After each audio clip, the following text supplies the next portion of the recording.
Hey, what's up everyone, and welcome back to another episode of Wild Game Cooking with Second Habit Outdoors. In this week's episode, we're going to be doing a St. Paddy's Day special and showing you how to make a Venison Guinness Pie. To start things off, you're going to want to chop up your celery. Next, you're going to want to peel and chop your carrots, followed by dicing up your onions. Next, mince your garlic. Next, with your bacon, take it and cut it up into small diced up pieces.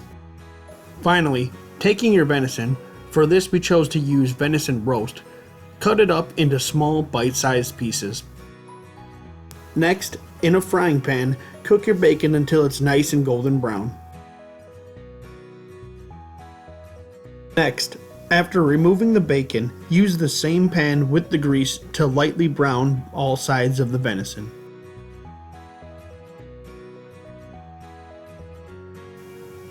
Once the venison is browned, remove from the pan and then add some butter and add in your vegetables. Continue cooking the vegetables until they are soft and the onions become translucent. Now, in a large pot, add your venison, bacon, all your vegetables, and a scoop of flour, then mix together well. Then, stir in your garlic. Now it's time to add in the good stuff.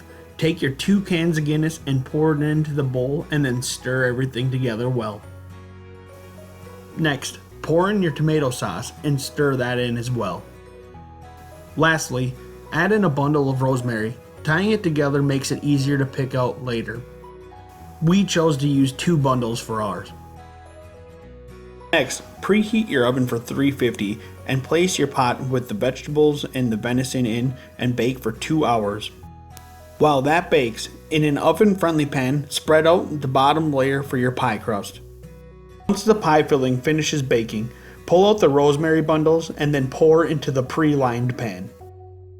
Taking your pie top, place over the top of the pan and press around the edges to join the top and the bottom of the pie.